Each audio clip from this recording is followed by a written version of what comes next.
તમારે આમાં ચોખાનો ઉપયોગ કરવાનો છે, એ અંદર એડ કરીશ.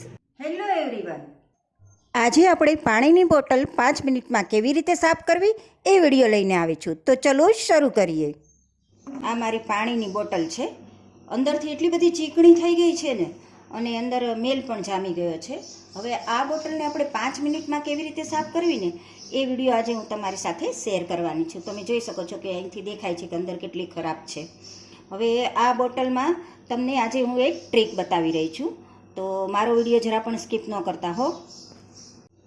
જો તમારી પાસે બોટલ સાફ કરવાનું આવું બ્રશ ન હોય ને, તો આજે હું તમારી માટે એક મસ્ત મજાની એવી ટ્રીક લઈને આવી છું ને કે તમે જોતા જ છક થઈ જશો. એ ટ્રીકથી તમારી બોટલ એકદમ નવા જેવી થઈ જશે. તો ચલો જરા પણ વાર કર્યા વગર આપણે વિડીયો શરૂ કરીએ. હવે આવી ગંદી બોટલને સાફ કરવા માટે મેં અડધી ચમચી જેટલું મીઠું લીધું છે. જો તમારી બોટલ વધારે ગંદી હોય ને તો તમે 5 ચમચી જેટલો સોડા એડ કરી શકો છો.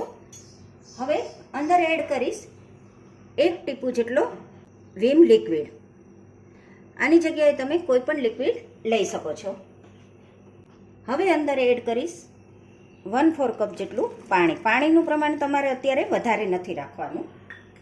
અને હવે જે મારી ટ્રીક છે એ છે ચોખા.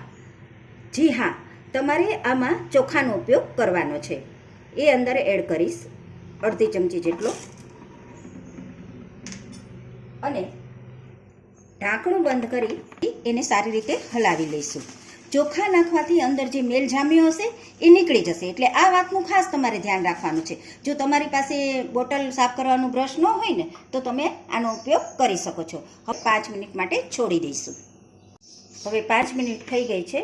હવે તમારે શું કરવાનું છે, ફરીથી એને આમ હલાવવાનું છે, જેથી કરીને સાઈડમાં જે મેલ હોય ને એ બધો જ નીકળી જાય. જો તમને મારી આ ટ્રીક પસંદ આવી હોય ને તો જરૂરથી મારા વિડીયોને એક લાઇક આપજો, અને મારી ચેનલમાં નવા હોય ને તો સબસ્ક્રાઈબ કરવાનું તો જરા પણ ન ભૂલશો માય ડિયર ફ્રેન્ડ.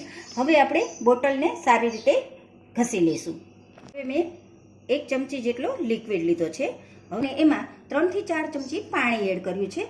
હવે આમાં આપણે આ સ્ક્રોચ બ્રાઇટ લેવાનું છે, અને પછી આપણે બોટલને સારી રીતે ઘસી લઈશું.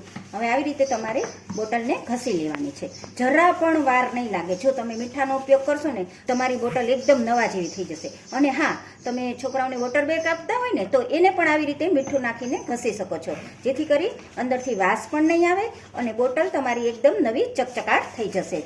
જુઓ કેટલી શાઇનિંગ આવી ગઈ ને. જરૂરથી મારી આ ટ્રીકને ફોલો કરજો હો ને માય ડિયર ફ્રેન્ડ. હવે આપણે બોટલને સારી રીતે ધોઈ લઈશું. આવી રીતે તમારે બોટલને ધોઈ લેવાની છે. બોટલ સરસ રીતે ધોવાઈ ગઈ છે. મારી આ ટ્રીક તમને પસંદ આવી હશે. મારી બંને બોટલ ધોવાઈ ગઈ છે. તમે જોઈ શકો છો કે કેટલી ગંદી હતી, અંદરથી થઈ ગઈ ને એકદમ સાફ. જુઓ કેટલી મસ્ત નવા જેવી થઈ ગઈ ને. તો હવે હું તમને મળીશ મસ્ત મજાના નવા વિડીયોની સાથે. Bye bye.